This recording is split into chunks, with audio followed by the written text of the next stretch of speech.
శ్రీమాత్రే నమః. గురు కృపా హి కేవలం, మాతృ కృపా హి కేవలం. ఇవాళ త్రిపుర అమ్మవారి గురించి కదా మనం గురుదేవ 227 ఆరవ లైన్ అంతేగా. ఎస్ గురుదేవ ఎస్ 60 అంటే సమస్త సృష్టి యందు శక్తి రూపముగా ప్రవహిస్తున్న అజ్ఞానము ఏదైతే ఉన్నదో దానిని ధర్మము అంటారు. దానిని ధరించే తల్లిని ధర్మి అంటారు. ప్రతి విషయానికి ప్రతి పని చేయటానికి శక్తి ఉండాలి. ఆ శక్తి కూడా తానే. సో చేసే ఉపాధి అధిష్టానము కూడా తానే. ఉదాహరణకి చెంబు ఉంటాయి కదా పాలు పట్టుకునేందుకు, ఇవన్నీ మనం చదివేశాను. ఒకసారి రివ్యూ చేస్తున్నాం. చెంబుని అధిష్టానము అంటారు, పాలని ధర్మము అనండి. ఆ చెంబు ఇప్పుడు ఏమైనది? పాలను కలిగి ఉన్నది కాబట్టి ధర్మి అయింది. ఇవి త్రిపురములు. అధిష్టానము అంటే ఘృతమునకు పాత్ర ఆధారము, అంటే పాత్ర అధిష్టానము అయినది అని. అంటే ఇక్కడ ఏం చెప్తున్నారంటేనమ్మా, ఈ సృష్టిలో 3 అనేవి ఉండాలి ఏమా. ఎక్కడి నుంచి? నువ్వు చూస్తున్న లోకాలే కాదు, పరాలోకాల్లో కూడా. అంటే పరాశూన్యం నుంచి ఆ తల్లి మహాత్రిపుర సుందరి అని చెప్తున్నారు. శ్రీచక్రంలో బిందువు నుంచి ఇంకా పైకి వెళ్ళావనుకో ఉల్లలిత, లలిత, తర్వాత శివశక్తి బిందువు అవుతుందిగా. అక్కడి నుంచి అన్నమాట. అంటే ఆవిడ పైన సహస్రార కమలము, అంటే సహస్రార కమలము పైన సృష్టి చెయ్యాలి అంటే ఈ ధర్మము, ధర్మి, అధిష్టానము అనేవి 3 ఉండాలి. ఇప్పుడు అది పైనుంచి ఇదే సూత్రము, దీన్నే వేదము అంటారు. ధర్మము అంటే ఏమిటంటే నీకు నాకు సంబంధించిన సమిష్టి ధర్మము అంటున్నాడు. అందరూ కూడా ఈ సమిష్టి ధర్మాన్ని పాటించాల్సిందే. అర్థమైందమ్మా? అదే త్రిపుర. సీన్, సీయర్, సీయింగ్ ఏమ్మా. ఇప్పుడు చూడండి, ఘృతము అప్పుడు అక్కడ ఉన్నదని చెప్పు, జ్ఞానము అధిష్టానము అమ్మా. అప్పుడు అది ధర్మీ అయినది. ఈ జ్ఞానము రావటము అంటే ఈ చెంబులో పాలు ఉన్నవి, చెంబులో నెయ్యి ఉన్నది అని చెప్పే సమిష్టి జ్ఞానము కూడా ఆమెయే. ఇప్పుడు నువ్వు ఉదాహరణకి ఒక పెన్సిలో పెన్ను చూసావమ్మా, వస్తువు ధర్మము, చూచేవాడు ఇది పెన్ను అని, ఇది పెన్ను అని నువ్వు గుర్తుపడుతున్నావే జ్ఞానముతో. ఆ జ్ఞానము అధిష్టానము నీలో. ఈ మూడింటిని కూడా నీకు ఆ అమ్మవారు దయ ఉంటేనే నువ్వు అది పెన్ను అని గుర్తుపట్టగలుస్తావు, లేదు అంటే నువ్వు గుర్తుపట్టలేవు. ఈ మూడింటికి కూడా అంటే నీ జీవితాన్ని, నువ్వు చూసే ఈ సృష్టిని, ఈ యొక్క ధర్మము, ధర్మి, అధిష్టానము నీలో ఉన్న దాన్ని ఈ సర్వ సృష్టిలో అన్నిటినీ కూడా నడిపించేది ఈ మహాత్రిపుర సుందరి అంటున్నారు. ఏమ్మా, ధర్మము, ధర్మి, అధిష్టానములు 3 కూడా తానే అయినది ఎవరు? ఆమె త్రిపుర. ఆ తల్లిని ఏమంటారు? 3టిని పెట్టుకొని ఉన్నది. ఇప్పుడు నీకు ఒక జ్ఞానము రావాలి అంటే ఆ జ్ఞానము అధిష్టానము. అర్థమైందా? శ్రీ విద్య నీకు అర్థం కావాలి, అనుభూతి కావాలి అన్నప్పుడు అది నీకేమిటి? ఆ జ్ఞానము అధిష్టానము. ఆ తల్లి దయ ఉంటే నీకు అర్థం అవుతుంది, లేకపోతే మనకి ఎందుకు వచ్చిందిలే అంటావు. అర్థమైందమ్మా? సో ఇప్పుడు చెప్పండి, నిన్ను అధిష్టానము అంటే ఏంటంటే నీలో అధిష్టాన దేవతగా ఉన్నది ఎవరు? ఈ మహాత్రిపుర సుందరి. ఇదే ఉపాసన. ఇది తెలుసుకోవటమో ఉపాసనమ్మా, ఇదే విద్య. ఆమె శక్తియే ధర్మస్వరూపము. వీటన్నిటిని అందు కూడా ఆమె శక్తి ప్రవేశిస్తూనే ఉంటుంది. ఈ తల్లి యొక్క శక్తి, ఈ త్రిపుర శక్తి అంటారు కదమ్మా, ఇది అన్నిటిలో కూడా 84 లక్షల జీవరాశులే కాదు. ఓం భూ ఆ పైన 7 లోకాలు, కింద 7 లోకాలు, సర్వ సృష్టిలో కూడా ఈ తల్లి, ఈ శక్తి ప్రవహిస్తూనే ఉంటుంది. ఆ శక్తి ప్రవహిస్తుంది కాబట్టి నువ్వు ఒక వస్తువుని గుర్తుపట్టగలుస్తున్నావు. లేదు అంటే అలా ఉండిపోతావు, నిశ్చేష్టురాలై ఉండిపోతావు. ఏమిటా వస్తువు అని అర్థం కాదు.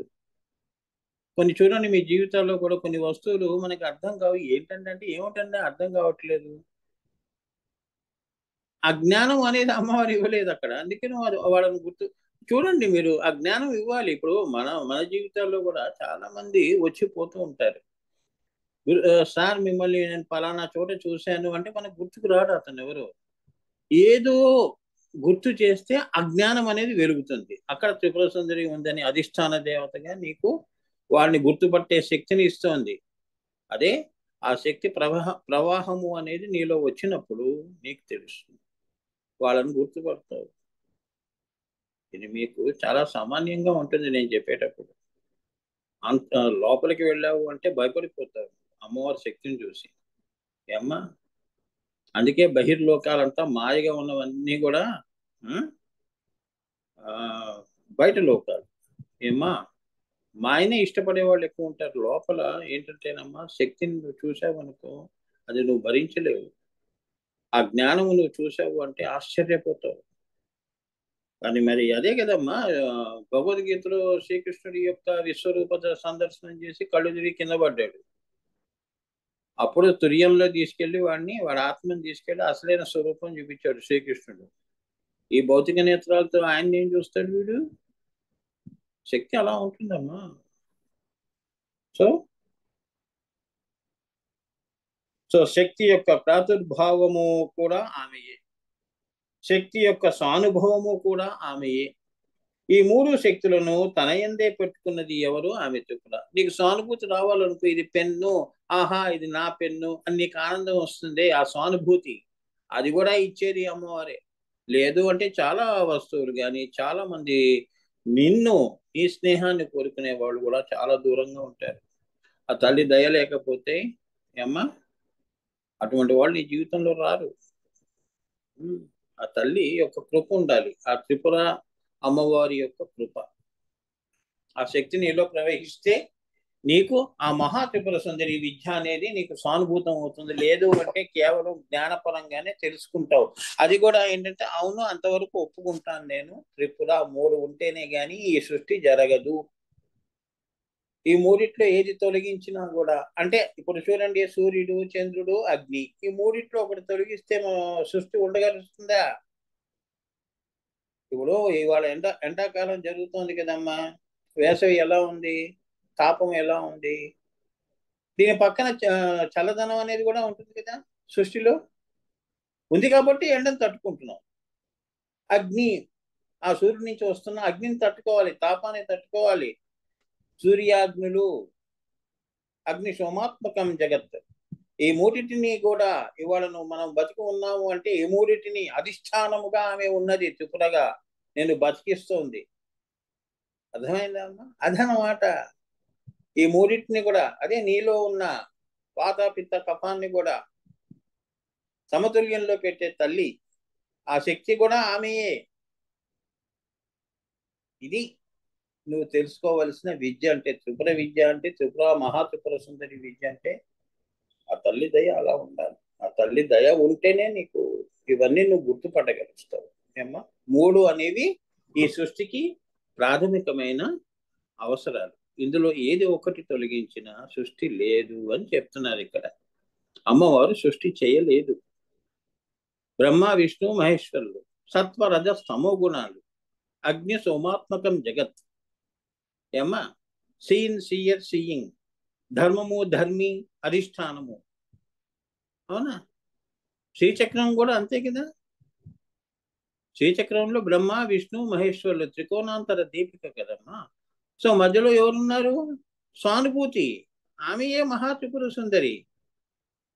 అగ్ని సోమాత్మకం జగత్, ఈ మూడు పెట్టుకుని సృష్టి చేసిందని మహా త్రిపుర సుందరి అన్నమాట, శివశక్తి. ఆమెయే సానుభూతి. ఇప్పుడు నీలో కూడా అంతే కదా. నీకు ఒక వస్తువుని చూసి ఇది నాది అని ఆనందం పొందుతున్నావు కదా, నువ్వే బిందువు. నీ చుట్టూ ఎవరున్నారు? బ్రహ్మ విష్ణు మహేశ్వరులు ఉన్నారు. Seen seer seeing. ఆ ప్రకారంగా నువ్వేమిటి? ఆ మహా త్రిపుర సుందరి యొక్క జ్ఞానంగా నువ్వేమిటి? అన్ని వస్తువుల్ని తెలుసుకుంటున్నావు, అనుభూతి చెందుతున్నావు, ఆనందిస్తున్నావు జీవితాన్ని అని చెప్తున్నారు ఇక్కడ. అర్థమవుతుంది? కొంతమంది ఇక చాలా మంది ప్రపంచంలో ఉంటారు కదమ్మా, ఎవరి అభిప్రాయాలు వాళ్ళకి. సరే, గురువు గారు చెప్తున్నారు, కొంతమంది రాహు గ్రహం యొక్క రాహు గ్రహము యొక్క శిరస్థానము త్రిపుర అని, కేతు తోక భాగము సుందరి అని చెప్తారు. త్రిపుర సుందరి అని. త్రిపుర ఏమిటి? రాహు గ్రహం యొక్క శిరస్థానం, కేతు యొక్క తోక భాగము సుందరి అంటారు. అంటే అది పెద్ద విశేషమైనది కాదు. జ్యోతి యొక్క ప్రస్థానములు ఆకాశములోను అంతరిక్షములోను మన జ్ఞానములోను ఎన్ని విధములు ఉన్నాయో అవన్నీ కూడా త్రిపురగానే ఉన్నాయి. అంటే నా గురుగారు ఏమంటారు? ఒక రాహుకేతువులే కాదు.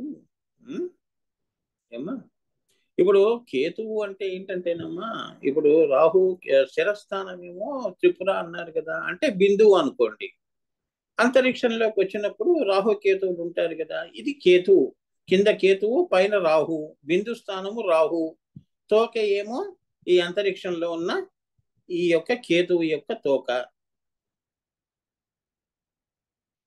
అంతేగా? పైనది త్రిపుర, కిందది సుందరి. మరి ప్రకృతి అంతా అమ్మవారు సృష్టిస్తోంది కదా, సుందరమైన ఈ ప్రకృతిని 14 లోకాలను సృష్టించింది కదా, ఇది కేతు గ్రహంతో పుట్టించింది అని. అదే సుందరి, సుందరమైన జగత్తు వచ్చినది అని. దానికి తోక, దాని శిరస్సు ఎక్కడుంది? బిందువులో ఉంది. అంటే బిందువు ఏమో శిరస్థానము, తోక ఏమో అంతరిక్షము. అందులో కేతు అనేవాడు సుందరి అని. అట్లా కూడా అంటే ఒక పాము ఆకారంలో విశ్వ కుండలిని రూపాన్ని తీసుకుని వాళ్ళు చెప్పారు. కానీ అర్థమైందా నేను చెప్తుంది? ఇదే త్రిపుర. మీకు సానుభూతి కావాలి ఇప్పుడు నేను చెప్పింది. 10 సార్లు చెప్పించుకుంటే అర్థమయ్యేది కాదు. ఇది ఊరికే నా కంఠశోష తప్ప. గురుగారు ఏం చెప్పారు? శ్రద్ధావాన్ లభ్యతే జ్ఞాన అన్నాడు. ఒకసారి మీరు కళ్ళు మూసుకొని శ్రీచక్రాన్ని చూసి ఆ త్రికోణం దగ్గర ఏమో అక్కడ రాహు ఉన్నాడు, బిందువు ఏమో రాహు స్థానము, ప్లేస్మెంట్ అన్నమాట. అది త్రిపుర. మన త్రిపుర కదా, బ్రహ్మ విష్ణు మహేశ్వరుడు ఉన్న త్రికోణము. అది ఏంటి? శిరస్సు త్రిపుర. అది కిందకు వస్తున్నప్పుడు దానితో ఎక్కడ జారింది? అంతరిక్షంలో జారింది. అది కేతువు. అంతరిక్షంలో కేతువు నుంచి అది సుందరి అయింది. అంటే సర్పాకృతిలో మనం గనక చూస్తే ఈ రకంగా కూడా ఈ సృష్టి ఉన్నది. లేదు అన్నా కూడా జ్యోతి యొక్క ప్రస్థానములు ఎలా ఉంటాయి అంటే, జ్యోతి ఉంది కదా, అమ్మవారి బిందువు నుంచి పరాశూన్యం వస్తుంది ఆమె.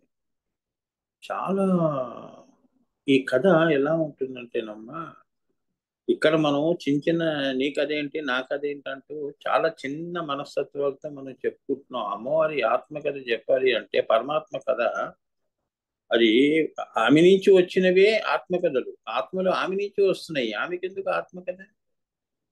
సృష్టి కథ తెలుసుకోవటమే. మనం ఎక్కడి నుంచి వచ్చాము, ఎక్కడికి వెళ్ళిపోవాలనేదే ఈ త్రిపుర రహస్యం.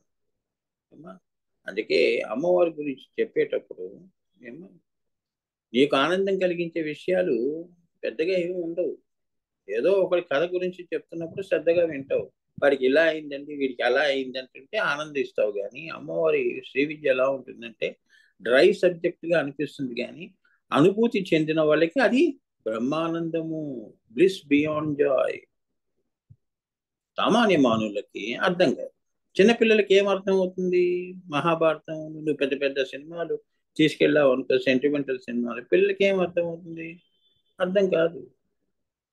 వాడు పెద్ద అయిన తర్వాత అయ్యో గురువుగారు మళ్ళీ నా మాటలు విన్నప్పుడు అరే ఆయన లేడు, కానీ ఆయన ఎన్ని విషయాలు చెప్పాడు ఇందులో. అప్పుడు చిన్నప్పుడు నాకు అర్థమయ్యేది కాదండి, ఇప్పుడు అర్థం అవుతుంది. అవును, మన చదువులు కూడా అంతే కదమ్మా. అప్పుడు బైహార్ట్ చేసేసి పాస్ అయిపోయి వచ్చేసాం. తర్వాత నీ పిల్లలకి చెప్తున్నప్పుడు ఓహో ఇదా అని నీకు అర్థం అవుతున్నప్పుడు, అరే చిన్నప్పుడు నేను ఇదేగా చదివిందని. ఇంత నేను డీటెయిల్స్ ఇవ్వాల్సి వస్తుంది. ఒక శ్రీ విద్య అంటే ఏదో చదివేసుకుని నా పని అయిపోయిందని నేను అలా చెప్పను. ఏమ్మా, ఇది అమ్మవారి యొక్క ఆ తల్లి నాకు ఇచ్చిన ఇది బ్రహ్మానందము, అమృతం. ఇది నాకు అమృత జార విడుచుకోను నేను. ఏమ్మా, నేను రాముడిలా పట్టుకుంటాను, రావణాసుడిలా జార విడుచుకోను నేను. ఆ శివలింగాన్ని, ఆత్మలింగాన్ని లోకానికి అందించే వరకు వదలను. సో ఆమె యొక్క ఎన్నో విధములైన అవన్నీ త్రిపురంగానే ఉన్నాయి. దీని యొక్క సంవిత్ కళా లక్షణము ఆధ్యాత్మికము. అంటే ఏ లోకాల్లో చూసుకున్న ఓం భూ ఓం భువ ఓం శువ ఓం మహ ఓం జన బ్రహ్మలోకం సత్యలోకం నుంచి పాతాళ లోకం ఏదైతే 14 లోకాల్లో కూడా ఈ తల్లి యొక్క ఇవి త్రిపురగానే ఉంటాయి. దీని యొక్క సంవిత్ కళా లక్షణము అంటే ఇప్పుడే చెప్పానుగా, ధర్మము ధర్మి అధిష్టానము ఈ మూడిటిని అది సమిష్టి. పాలు ఉన్నాయి, చెంబు ఉన్నాయి, చెంబులో పాలు ఉన్నాయి, ధర్మం ఉంది, ధర్మి ఉంది, దాన్ని అనుభూతి చేయించే త్రిపుర ఉంది. అవునా? అధిష్టానము పాలు ఏమైనాయి, అధిష్టానమైనాయి. చెంబు ఏమైంది, పాలకి అధిష్టానమైంది. అమ్మా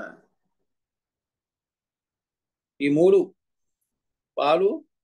పాలు చెంబులో ఉన్నాయి, చెంబు దాన్ని అధిష్టానం మోస్తోంది. ఈ మూడు ఇది సంవిత్ కళ సమిష్టి. అలా ఇప్పుడు నీ యొక్క త్రిపుర వేరు, నా త్రిపుర వేరు అని కాదు, మనందరి యొక్క సమిష్టి ఏదైతే ఉందో. ఏమండి నాకు అదే అనుభూతి వచ్చిందండి, మీకు అలానే వచ్చిందా అని మీరు మాట్లాడుకుంటారే. ఈ యొక్క సంవిత్ సమిష్టి అనుభూతి ఇచ్చేది త్రిపుర అంటున్నాడు.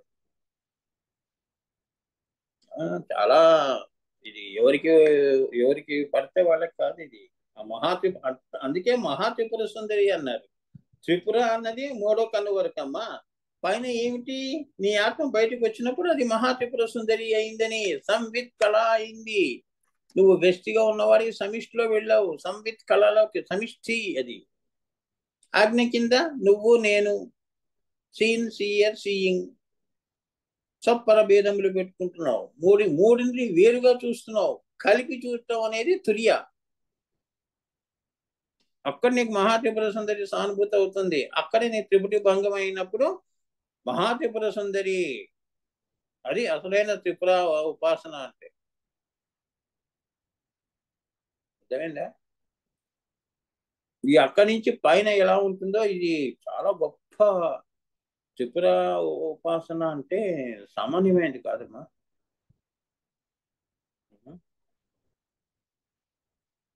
అమ్మవారి యొక్క త్రిపురని సంవిత్ కళ అంటారు. అమ్మవారి యొక్క త్రిపురని ఏమంటారు, సంవిత్ కళ అంటారు. ఈ సర్వ సృష్టికి ఏమండి ఈ సర్వ సృష్టి ఎలా నడుస్తోందండి? 14 లోకాలు అంటే బ్రహ్మ విష్ణు మహేశ్వరులే కదండి త్రికోణంలో ఉన్నది. సృష్టి ఉండాలి, దాన్ని పోషించేవాడు ఉండాలి, అలానే లయము చేసేవాడు కూడా ఉండాలి. ఎప్పుడు నువ్వే ఉంటే ఎలా, నువ్వు పోయి ఇంకోటి పంపిస్తుంది మళ్ళీ. Make seats for others. సృష్టి ముందుకు వెళ్ళిపోతూనే ఉంటుంది. వచ్చేవాళ్ళు వస్తుంటారు, పోయేవాళ్ళు పోతుంటారమ్మా. ఈ మూడు ఉండాలి. దీన్ని ధరించింది ఎవరు? బిందువు, శివశక్తో యుక్తో. ఆమె సంవిత్ కళ. అదే ధర్మాన్ని పెట్టుకొని కింద కూడా ఈ సృష్టి అంతా కూడా మహాత్రిపుర సుందరి 14 లోకాల్లో కూడా ఆమె త్రిపురగా భాషిస్తోంది. త్రిపుర అంటే ఏంటి? ఆగ్నేయ చక్రం వరకు త్రిపురగా మనందరినీ మాయలో పెట్టిన త్రిపుర రహస్యం అంటే అది. ఆగ్నేయ చక్రంలోకి వెళ్ళావు అనుకో, సంవిత్ కళలోకి వెళ్తావు, సమిష్టి అంటారు. అదే కింద పక్కవాడు నేను వేరు అనుకున్నా, ఇక్కడేంటి అందరం ఒకటేలా అనిపిస్తుంది. మనందరం ఒకటే కదా. ఏకత్వం అనేది వస్తుంది, అనేకం పోయి ఏకము వస్తుంది. అది ఒకే కుటుంబం అండి అని మీరు అంటుంటారు కదమ్మా, ఉమ్మడి కుటుంబాలతో. అంటే ఏమిటి? వేరుగా ఉండగలరా, అందరూ ఒకటేగా ఉండండి అని. సంవిత్ కళ అది కుటుంబం పరంగా చూస్తే. మీకు అలా చెప్తే అర్థం. పైదాకా వెళ్ళావంటే పైదాకా వెళ్ళి ఉండాలి. నువ్వు వెళ్ళి నేను వాళ్ళకి కిందవి నీ పక్కన ఉన్న వస్తువుల్లోనే అమ్మవారి యొక్క ఇవి చూపిస్తున్నాను నేను. నువ్వు నీ ఇంట్లో నీ చేతిలో ఉన్నవే చూపిస్తున్నాను, నీ వస్తువుల్లోనే అమ్మవారిని చూపిస్తున్నాను. అమ్మవారు ఎక్కడ లేదు అనేది చూపిస్తున్నాను నేను మీకు. ఇప్పుడు చూడు, ముందు వస్తుంటుంది, ఎలా వస్తుందో చూడండి. జ్ఞానము కలుగ చేసే చైతన్య లక్షణమే సంవిత్ కళ. జ్ఞానాన్ని కలుగజేసే. ఇప్పుడు పెన్ను ఉంది, ఇది పెన్ను అనే జ్ఞానం నీకు ఎవరిచ్చారు? చిన్నపిల్లలు ఏం చేస్తాడు? ముక్కులోనో నోట్లోనో పెట్టుకుంటాడు. వాడికి ఆ జ్ఞానం లేదు. నీకు తెలుసు అది పెన్ అని. ఆ జ్ఞానం నీకు ఎలా వచ్చింది? పిల్లవాడికి ఎందుకు లేదు? అట్లా చెప్తున్నాడు. సో ఆ జ్ఞాన స్వరూపిణి అందుకే జ్ఞాన ప్రసూనాంబ అమ్మవారు అన్నారు. ఈ సంవిత్ కళా లక్షణం నాకు ఇవ్వమ్మా, ఈ యొక్క మాయ నుంచి నేను తరింపబడతాను అని జ్ఞాన ప్రసూనాంబ అమ్మవారి గుడికి వెళ్ళి దండం పెట్టుకోండి. ఆమె సంవిత్ కళా లక్షణం జ్ఞానం ఇస్తుంది. అర్థమైందా? ఇహములోను పరములోను, అపరలోను పరాలోను